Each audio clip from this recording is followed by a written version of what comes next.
Hola queridos oyentes, bienvenidos a este programa de Firmes en la Verdad.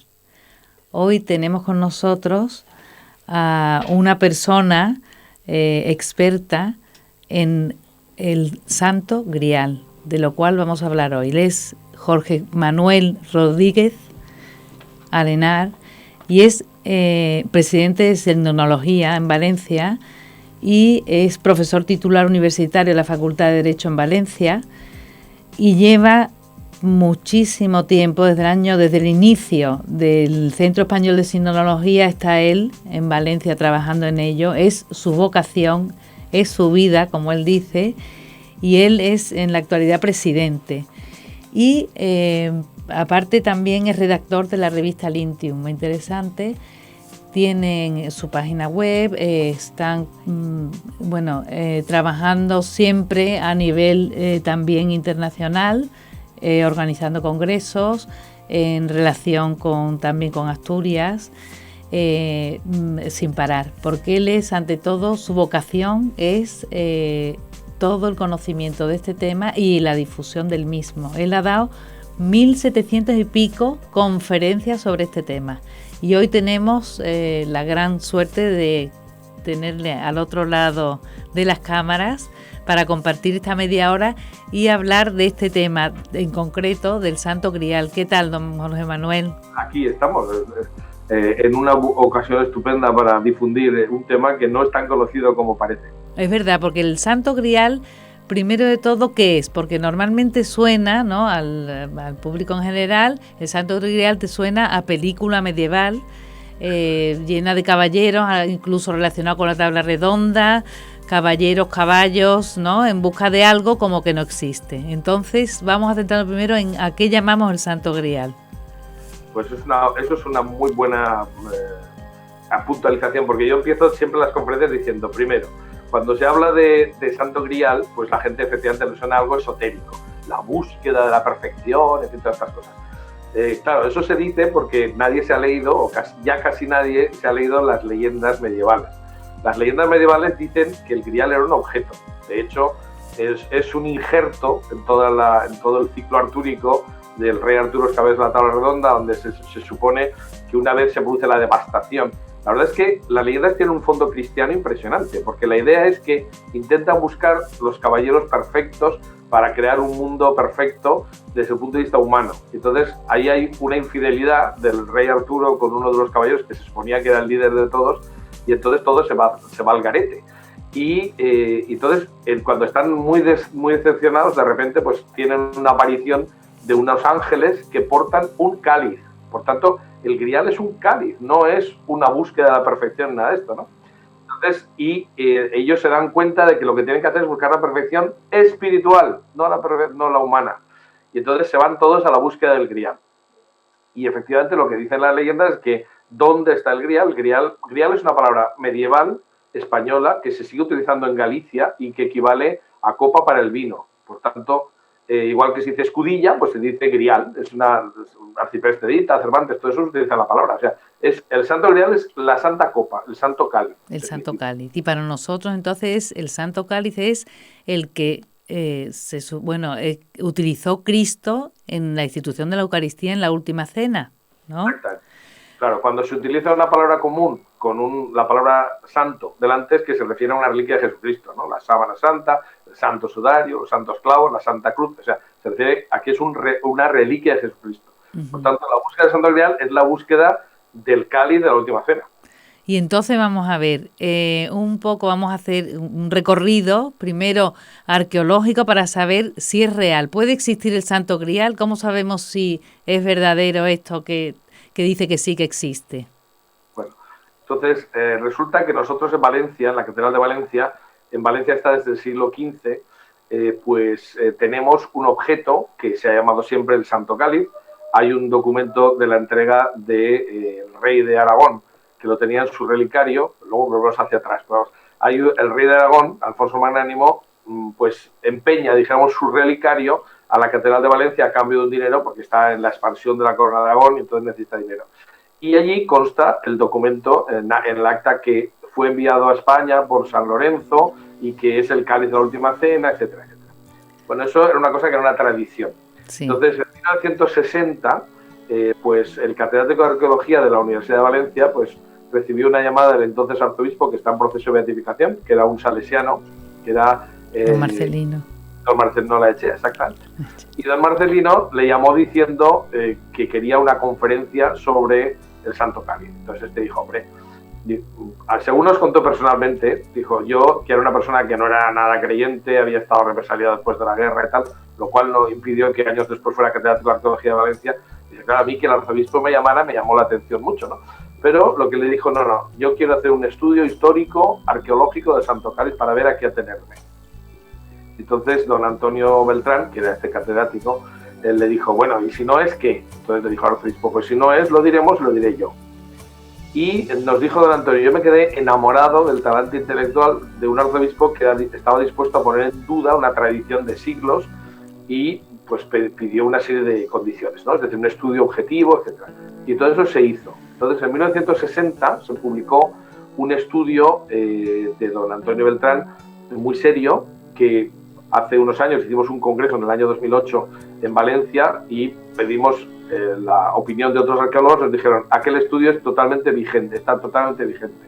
Entonces, claro, cuando uno ve una foto del Santo Cáliz de Valencia, uno ve pues oro, piedras preciosas, bueno, entonces hay que tener en cuenta que eso es el relicario. Claro. Entonces, lo que es el grial es la parte de arriba, ¿eh? Entonces esa copa es como una, pues eso, como una especie de tazón sin asa. Eso es lo más fácil. Eso es un grial, una especie de tazón sin asa. Un momento, un inciso. Entonces, hasta aquí tenemos la respuesta de que el Santo Grial sí existe y que está en Valencia.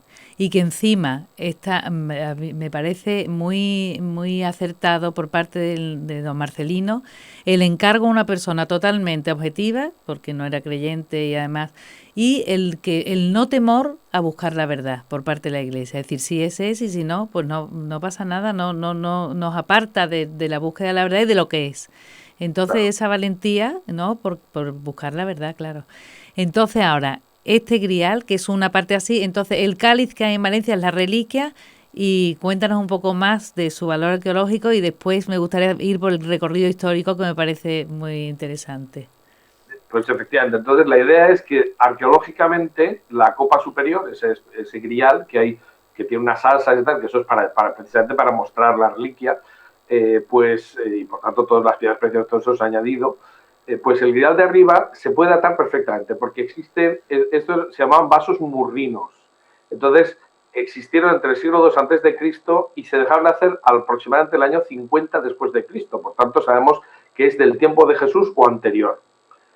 Eso encaja muy bien, arqueológicamente encaja muy bien con lo que tendría que ser, porque hay que tener en cuenta que cuando Jesús celebra la última cena, que es cuando instituye la Eucaristía, él utiliza los elementos de una Pascua judía. Entonces, en una Pascua judía, esto pocos cristianos lo saben, en la Pascua judía hay 4 copas que se bendicen.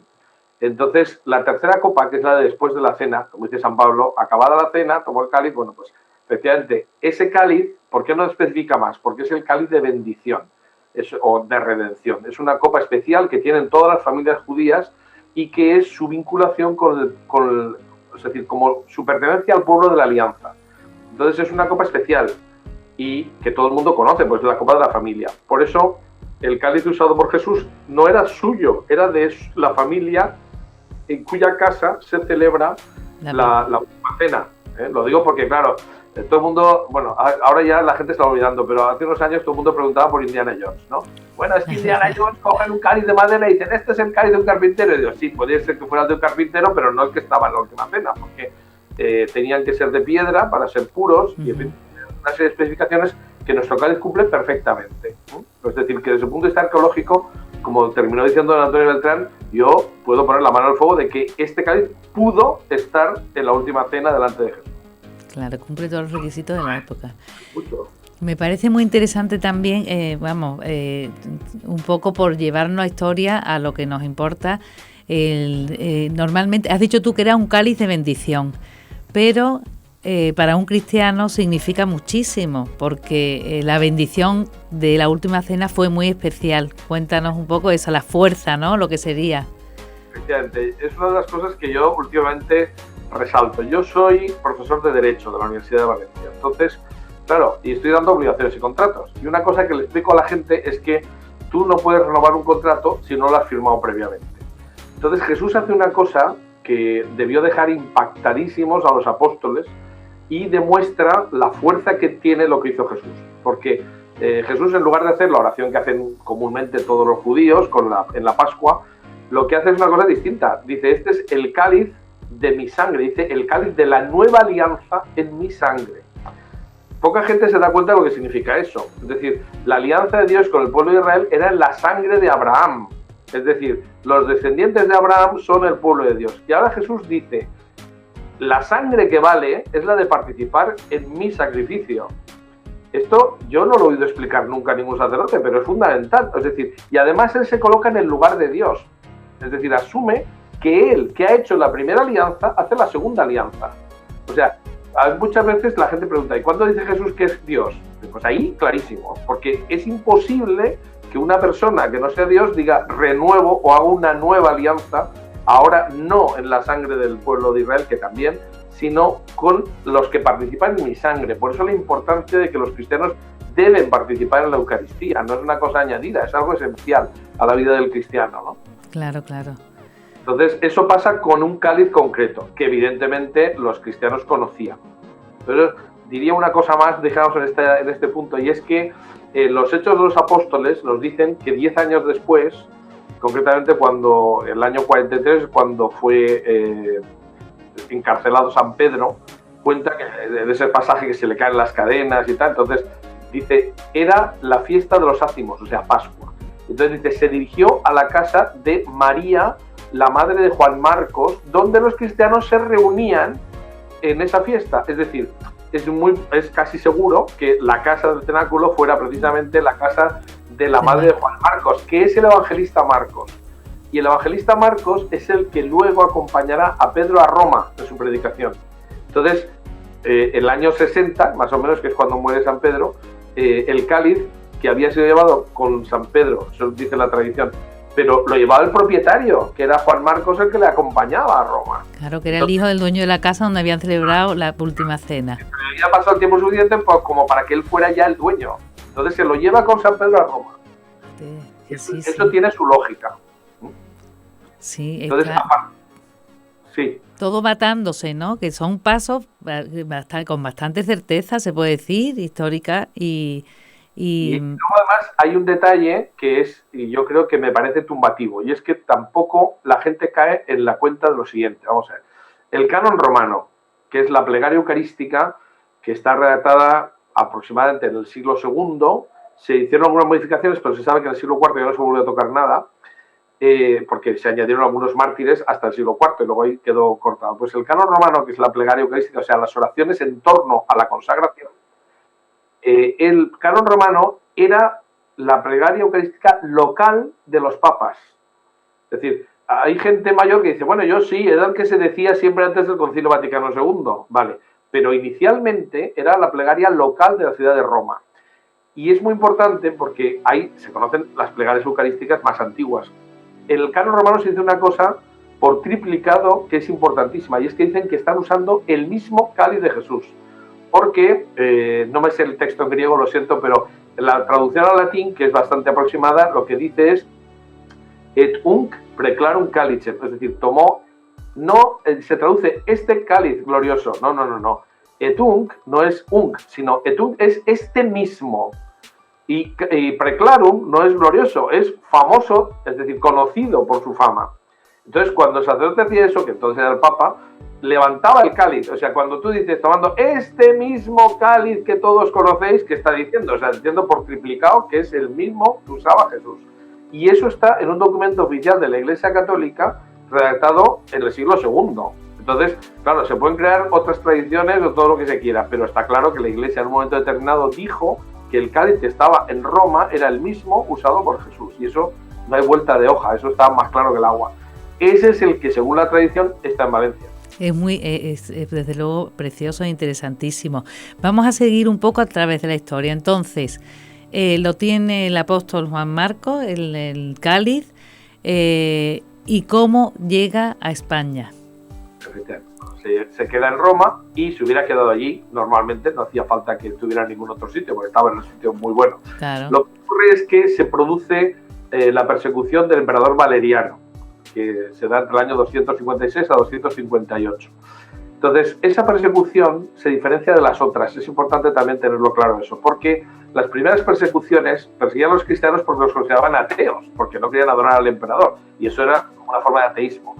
Sin embargo, la persecución del siglo III es una persecución económica. Necesitan dinero. El Imperio Romano está quebrado completamente, y de ahí que, pues, me parece que San Jerónimo uno de los que lo recoge, pero bueno, hay una tradición que dice que el emperador lo que hace es que asesina al Papa Sixto II, pues le da igual, y se va directamente al diácono Lorenzo, porque es el que lleva precisamente la administración económica de la diócesis y también era el encargado de la liturgia, porque el cargo de diácono tenía esas dos cosas, era el que custodiaba el vaso.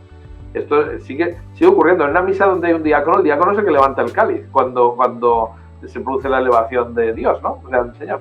Y bueno, pues el diácono era el que tenía que conservar el cáliz. Se sabe que solo había un cáliz que se usaba en la diócesis, esto es curioso también, ¿por qué hacían eso, no? En otras diócesis era otra cosa, pero en Roma solo se usaba un cáliz y, bueno, pues se van directamente contra San Lorenzo y le piden que entregue los tesoros de la iglesia, frase que está ahí en los anales del martirio de San Lorenzo. ¿Por qué los tesoros? Porque era una persecución económica. Claro, esa copa era muy valiosa porque es de piedra, pero concretamente como correspondía a una persona de alto nivel económico, esto se puede decir perfectamente en el Evangelio, pues precisamente el propietario había puesto un cáliz que era de una piedra semipreciosa. Existían, no fue la única del mundo, sino vamos, era una copa de ágata o cornalina oriental. Entonces, claro, eso era un vaso que se podía vender y se podía sacar dinero. Entonces, lo que dice la tradición, claro, ahí no hay un acta notarial que lo diga que se hizo, pero la tradición lo que dice es que San Lorenzo lo pone a salvo. Le pide al emperador 3 días para reunir esos tesoros y lo que hace es mandar a su casa en Huesca el cáliz, porque es la forma de ponerlo a salvo de la persecución. Entonces, el cáliz está en Huesca hasta que con la invasión musulmana los cristianos se van a los Pirineos, a la parte del Pirineo Ostense, y hay un pequeño reducto de cristianos que son los que se quedan durante 3 siglos por los Pirineos y son los que iniciarán luego la reconquista. Porque todo el mundo habla de Don Pelayo, ¿no? Que es la reconquista de la parte, digamos, castellana de España, pero la parte aragonesa es iniciar la reconquista por otro lado, que es a partir de los reyes de Aragón, ¿no? Entonces, ese cáliz está moviéndose de sitio, intentando salvarse de la persecución musulmana, hasta que recala en San Juan de la Peña. Y en San Juan de la Peña se queda, allí era... San Juan de la Peña es un monasterio o una ermita. Bueno, antiguamente era más que eso, es decir, parece ser que había un complejo que era semipalaciego y también tenía un convento muy grande, en fin, es decir, fue creciendo con el tiempo y al final fue, digamos, el monasterio simbólico de los reyes de Aragón. Que está entre Huesca, está entre Huesca y Jaca, ¿no? El monasterio. Pues sí. Están todos los sitios donde estuvo el cáliz, está alrededor de Jaca prácticamente, ¿no? Uh-huh. Y de hecho Jaca fue la primera catedral que se hizo en España, la primera catedral. Pero pues muy cerca, San Juan de la Peña era un escondite. Se llama de la Peña porque está dentro de una montaña. Y bueno, ahora queda una mínima parte porque hubo un incendio posterior que lo destruyó prácticamente todo, en fin, se ha reconstruido, pero solo una pequeña parte. Y ahí hay enterrados 27 reyes y nobles de la Corona de Aragón, o sea, un sitio muy simbólico. Se sabe que los reyes de Aragón, el Viernes Santo, o sea, los días del Triduo Pascual, ¿no? Jueves, viernes y sábado, oían los oficios allí y le consideraban muy importante. Ahí es donde empezó a aplicarse el canon romano en el siglo XI en España, es decir, abandonando lo que era la plegaria eucarística mozárabe, que era la típica española. En fin, es un sitio muy importante. Y ese cáliz es el que, bueno, pues cuando ya los musulmanes están en el sur de la península, el rey Martín el Humano recupera de los monjes. Entiende que es una pieza que le corresponde a él como el líder de la comunidad laica, dijéramos, porque no era de los monjes, estaba allí depositado. Entonces lo recupera y ese es el cáliz que después, a partir de Martín el Humano, pasa a don Fernando de Antequera y a su sucesor, que es Alfonso Magnánimo. Alfonso Magnánimo, en un momento determinado, en el siglo XV, que le hace falta el dinero, ¿no? Pero además es que hay un momento, así como en Castilla sí que había una sede, en la Corona de Aragón los reyes, donde estaba el rey era la capital. Entonces estuvieron en Aragón, estuvieron en Cataluña, y en el siglo XV el reino que era el más pujante en ese momento era Valencia. Entonces él se viene a vivir a Valencia, y cuando necesita dinero, pues lo que hace es que empeña, dijéramos, el relicario. Por eso se queda en la catedral, porque consigue dinero de los canónigos de la catedral, que entonces debían estar forrados, claro. Como ahora, pero... Hoy, desde luego es interesantísimo, ¿eh? Me tiene cautivada, porque es que pienso que, aunque nos quedan ya 5 minutos, se me hace cortísimo, pero sí me gustaría, creo que es interesante que tú, al espectador, al que nos esté oyendo, aparte de lo que hemos dicho, que ha sido muy valioso eso, la importancia que tiene para un católico, que nos dijeras en 5 minutos lo que tú crees más interesante, de ideas claras que haya que tener sobre este tema y lo que te parece. Pues la verdad es que con relación al Santo Grial, que desgraciadamente los cristianos no le damos la importancia que tiene. Desde el punto de vista cultural está demostrado que el cáliz que nosotros tenemos en Valencia es el que originó las leyendas medievales. O sea, hay un estudio que nos dice que los personajes de esas leyendas eran personajes reales que existían en la corona de Aragón, concretamente en el reino de Aragón, ¿no? Es decir, que no son simplemente leyendas inventadas, hay muchísimos elementos reales. Entonces, eso le da mucha fuerza desde el punto de vista cultural. Desde el punto de vista religioso, pues yo quisiera compartir una cosa que he descubierto hace poco, y es que en la Pascua judía, eso se lo he leído a Scott Hahn en una catequización que me parece impresionante. En la Pascua judía he dicho que había 4 copas que se bendecían. La tercera era la de después de la cena. Falta la cuarta. La cuarta se llamaba la copa de consumación, curiosamente. Entonces, cuando Jesús dice que esta es la nueva alianza en mi sangre, está prometiendo que va a entregar su sangre por nosotros. Y en el lugar en que tendría que decirse, tomaron la cuarta copa, cantaron el Halel, que es el aleluya, y salieron, dice que Jesús afirmó no volver a tomar del fruto de la vid hasta que esté en el reino y tal. Aquí que parece indicar que no tomaron la cuarta copa. Entonces, lo que dice Scott Hahn a mí me ha dejado impactado, y vale la pena que los cristianos lo conozcan, que es lo siguiente. Cuando Jesús a continuación se va al huerto de los olivos, ¿qué es lo que dice? Apártate de mí este cáliz. El cáliz de la consumación era consumar lo que había prometido en la tercera copa. Lo que él asume es que ahora va a sufrir la pasión. Y efectivamente le había dicho no tomar la cuarta copa hasta más adelante. Entonces, ¿qué ocurre? Pues que cuando se produce, ahí empieza la pasión, cuando él acepta la voluntad del Padre, llega la pasión, y cuando está en la cruz dice que cuando le acercaron el vinagre es fruto de la vid también, es vino, Jesús lo prueba y dice, todo está consumado. Esa es la cuarta copa, es decir, la Pascua acaba en la cruz. Por eso es un error gravísimo separar la última cena, que es la institución de la Eucaristía, del sacrificio de la cruz, porque como decimos los de derecho, es como si estuviéramos en unidad de acto. Es decir, la Pascua no termina hasta el sacrificio de la cruz. Y es lo mismo, porque en la cruz se consuma, es decir, la cuarta copa, consuma lo que se ha prometido en la tercera. De ahí que no se puede decir que la última cena sea una cena de amiguetes. No, es la institución de la Eucaristía, el sacrificio de Cristo que culmina en la cruz. Bueno, pues eso que pensamos que se hizo en el cáliz que hay en Valencia. A ver si alguien se entera. Claro, desde luego merece la pena ir a Valencia a ver el Santo Grial. Además es muy bonito, está en una capilla preciosa. Vale la pena verlo, sí. Y como tú decías antes, culturalmente es muy interesante, históricamente lo mismo, porque recorrer un poco nuestra historia no nos viene nada mal.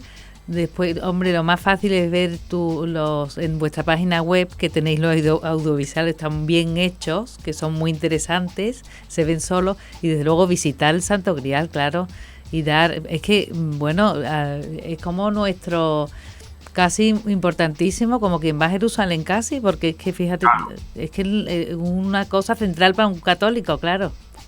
Lo que pasa es que desgraciadamente lo que está pasando es que no se catequiza a la gente, y luego nos quejamos de que la gente no actúa como católicos. Pues si no están catequizados, hombre, hay que catequizar a la gente. Sí, que es verdad. Es que además es muy desconocido esto, es que seguramente se pregunta, oye, ¿tú sabes algo?